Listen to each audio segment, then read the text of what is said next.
आसमान में काले बादल छाए हुए थे। सुबह से हो रही तेज बारिश अभी अभी रुकी थी। मिट्टी की सौंधी महक हवा में घुली थी, लेकिन मास्टर दीनानाथ और श्यामलाल के चेहरों पर चिंता की गहरी लकीरें थीं। क्या भाई, केशव आज नहीं आया? आज तो उसकी पत्नी की रिपोर्ट आने वाली थी ना? हाँ श्यामलाल, क्या पता क्या हुआ, आज तो आया भी नहीं।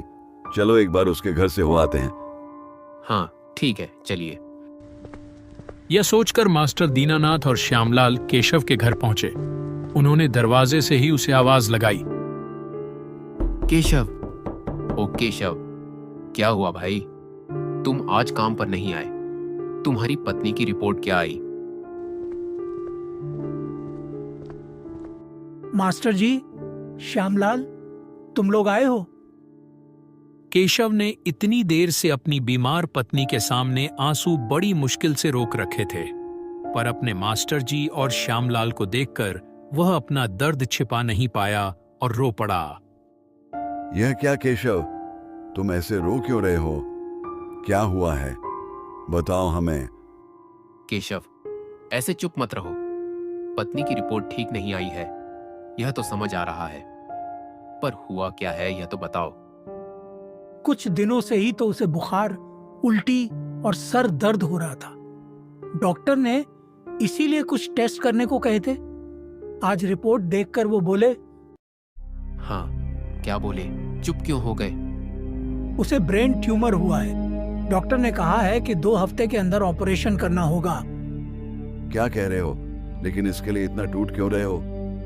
ऑपरेशन करने से तो तुम्हारी पत्नी बिल्कुल ठीक हो जाएगी।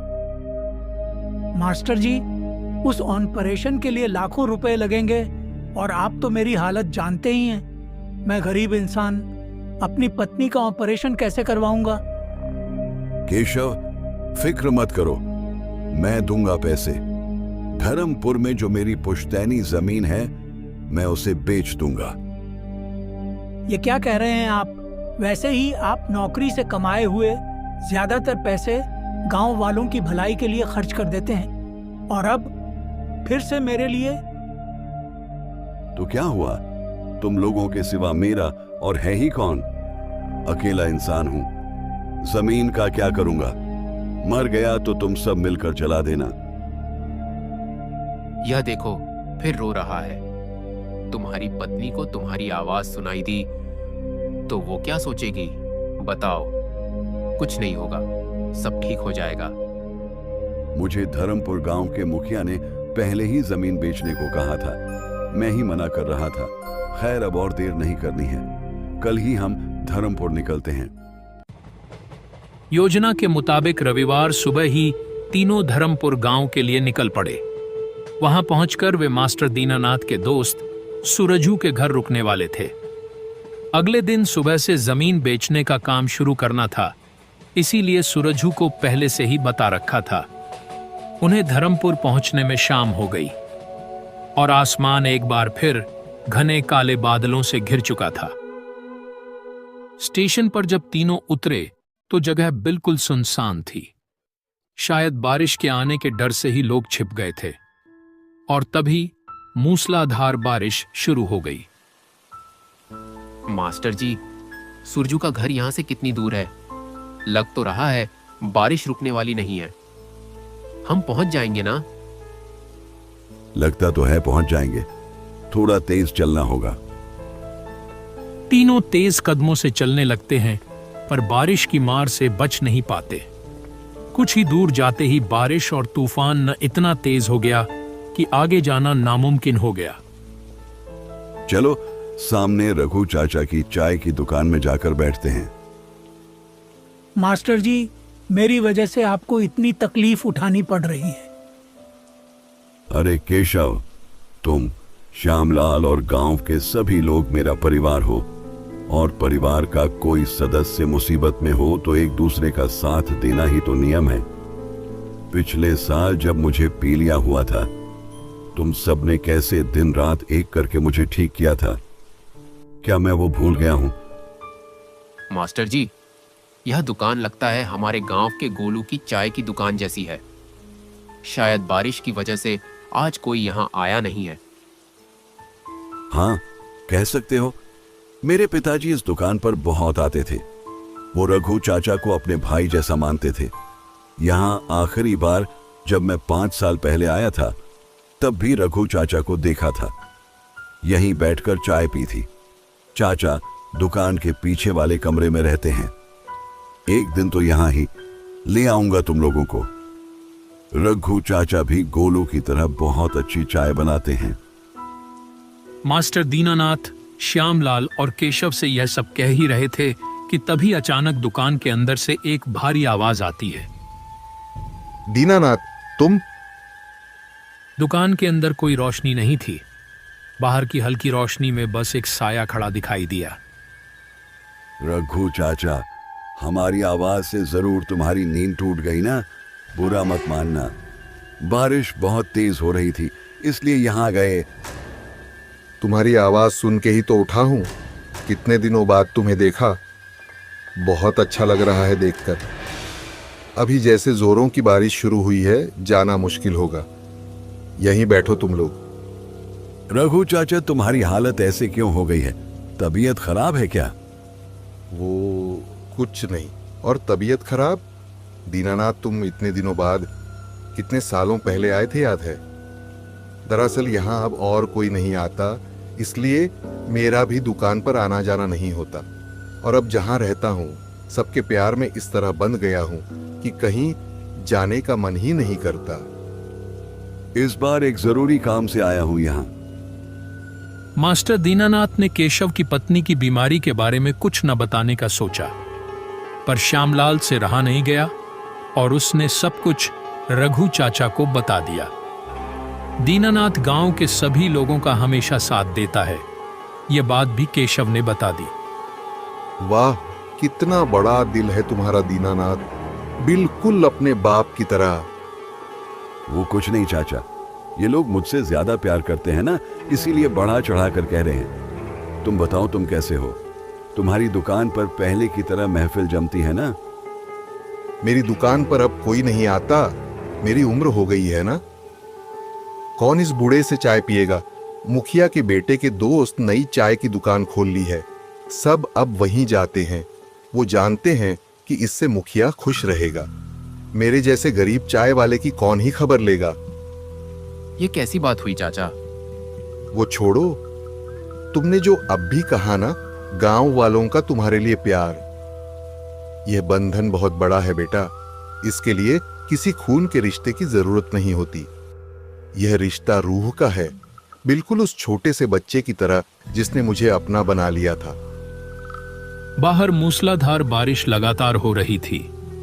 बादलों की गड़गड़ाहट के बीच रघु चाचा की बातें मास्टर दीनानाथ, श्यामलाल और केशव को कुछ अजीब लग रही थीं। कुछ दिनों से मेरी दुकान पर लोग आना बिल्कुल ही कम हो गए थे। जो थोड़े बहुत लोग आते भी थे, उन्होंने भी आना बंद कर दिया। मैंने सोचा कि बारिश के इन दिनों में स्टेशन पर चाय बेचूंगा। वहां लोग तो आते जाते ही हैं। रघु चाचा एक गहरी सांस लेते हैं और अपनी वो दर्द भरी कहानी सुनाने लगते हैं। ऐसे ही एक दिन मैं धर्मपुर स्टेशन पर चाय लेकर खड़ा था। तभी एक नया नौजवान स्टेशन पर उतरा। वो धर्मपुर हाई स्कूल में नया मास्टर बनकर आया था। उसे देखते ही मैं ठिठक गया। क्या बताऊं दीनानाथ, वो बिल्कुल मेरे उस बेटे जैसा दिख रहा था जो सालों पहले एक गंभीर बीमारी के कारण मुझे छोड़कर बहुत दूर चला गया। चाचा, एक कप चाय देना, बारिश में ठंड लग रही है। जी बाबूजी, अभी देता हूं। रघु चाचा ने उसे चाय दी। उन चंद पलों में ही रघु चाचा ने उस नए मास्टर को अपना मान लिया था। जब तक वो चाय पीता रहा, रघु चाचा बस उसी की तरफ देखते रहे। बहुत अच्छी चाय बनाई है। कितने पैसे हुए? रहने दीजिए बाबूजी, आप गांव में नए आए हैं, ये मेरी तरफ से। अगले रविवार भी इधर से गुजरे हैं तो चाय पीकर जाइएगा। नया मास्टर मुस्कुराकर चला गया। इसके बाद वो हर रविवार स्टेशन पर आता। रघु चाचा उसे अपने बेटे की तरह मानने लगे थे। वो कभी उसे चाय के साथ घर के बने लड्डू खिलाते, तो कभी मठरी देते, और पैसे कभी नहीं लेते। लेकिन एक दिन गांव के एक आदमी ने उस नए मास्टर के कान भर दिए। अरे मास्टर जी, उस चाय वाले से इतना मेलजोल क्यों बढ़ा रहे हैं? वो आदमी अच्छा नहीं है, आपको मुफ्त में चीजें खिलाता है।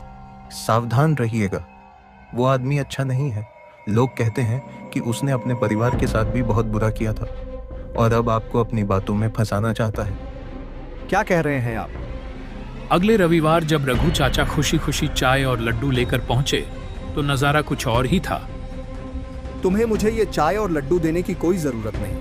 मुझे तुम पर पहले ही शक था। तुमने अपने परिवार को भी धोखा दिया, अब मुझे भी अपनी मीठी बातों में फंसाना चाहते हो। आज के बाद मेरे आसपास भी मत फटकना, वरना पुलिस के हवाले कर दूंगा। ये सब बताते हुए वर्तमान में रघु चाचा की आवाज कांपने लगती है। उस दिन जैसी तकलीफ मुझे कभी नहीं हुई। मैं घर लौटकर लेट गया, कुछ खा भी नहीं पाया। मुझे उस नए मास्टर में अपना खोया हुआ बेटा मिल गया था, पर उसने मुझे गलत समझ लिया। क्या मैं किसी का बुरा कर सकता हूं? बस सब खत्म हो गया, सब खत्म। रघु चाचा की आवाज अचानक अंधेरे में विलीन हो गई। खौफनाक सन्नाटा छा गया। मास्टर दीनानाथ, श्यामलाल और केशव को घबराहट हुई। वे रघु चाचा को ढूंढते हुए दुकान के पीछे वाले कमरे में गए। अंदर जाकर जब उन्होंने माचिस जलाई तो उनके होश उड़ गए। रघु चाचा अब इस दुनिया में नहीं रहे थे। जमीन पर बस उनका बेजान शरीर और कुछ पुरानी यादें बिखरी पड़ी थीं। मास्टर जी, ये तो इसका मतलब रघु चाचा। उन्हें समझ आ गया कि रघु चाचा उस अपमान के बाद ही इस दुनिया को छोड़कर जा चुके थे। एक अकेले इंसान के मरने की किसी को खबर तक नहीं हुई। अचानक बिजली की एक तेज चमक के साथ कमरे का तापमान गिर गया। एक ठंडी हवा चली और एक रहस्यमयी नीली सिनेमैटिक रोशनी में रघु चाचा की रूह उनके सामने प्रकट हुई। उनकी आंखों में एक अजीब सी शांति थी। दीनानाथ, तुम मेरा एक काम कर दोगे? बोलो रघु चाचा। ये खत उस नए मास्टर को दे देना, और हाँ, मेरी ये दुकान और जमीन बेचकर जो पैसे मिले उनसे केशव की पत्नी का इलाज करवाना। अपने परिवार के लिए तो कुछ कर नहीं पाया, अगर केशव की पत्नी ठीक हो जाए तो मेरी रूह को आजादी मिलेगी। इतना कहकर रघु चाचा की रूह हवा में हमेशा के लिए ओझल हो गई। केशव फूट फूट कर रोने लगा और हाथ जोड़कर जमीन पर बैठ गया। बाहर बारिश अब भी हो रही थी, जैसे आसमान भी रघु चाचा के लिए रो रहा हो। अगले दिन सुबह बारिश पूरी तरह रुक चुकी थी और धूप निकल आई थी। तीनों ने मिलकर रघु चाचा का अंतिम संस्कार किया और फिर उस नए मास्टर के घर पहुंचे। दीनानाथ ने खत मास्टर के हाथ में रखा। हे भगवान, कितना बड़ा अनर्थ कर दिया मैंने। लोगों की बातों में आकर एक भले इंसान को इतनी तकलीफ दी। उन्होंने मुझे हमेशा बेटे की तरह प्यार दिया और मैंने। आप एक शिक्षक हैं, समाज को आईना दिखाने वाले। अगर आप ही सच्चा इंसान नहीं पहचान पाएंगे तो कैसे चलेगा? खैर, अब पछताने से वो लौट कर नहीं आएंगे। इसके बाद रघु चाचा की जमीन बेची गई और उन पैसों से केशव की पत्नी का सफल ऑपरेशन हुआ। पूरा गांव अब यही मानता है कि केशव की पत्नी सिर्फ दवा से नहीं, बल्कि एक बेहद सच्चे इंसान की दुआओं से ठीक हुई है।